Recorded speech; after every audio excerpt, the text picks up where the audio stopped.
Welcome, in front of me is a Xiaomi Mi 10T Pro, and today I'll show you how to hard reset the device through settings. And to get started, simply open up your settings application. From there, choose the About phone, and you should find Factory Reset option. And in here at the bottom you have erase all data. Once you tap on it, it gives you a message that you might want to back up your device, otherwise you will basically lose everything that I have on it. That includes things like contacts, photos, videos, anything that I have put on the device after the setup will be completely removed.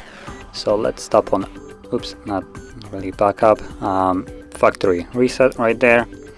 And once you choose it, it gives you the message that I basically told you.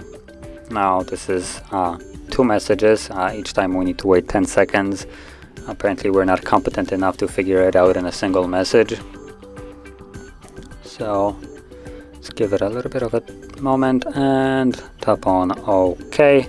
And now the process will begin. Now this will take about a minute or so, and once it's finished, we should be then greeted with the Android setup screen. So I'll be back once that is visible.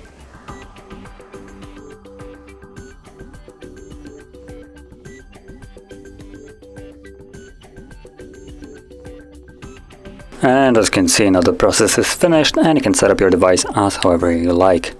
So if you found this very helpful, don't forget to like, subscribe, and thanks for watching.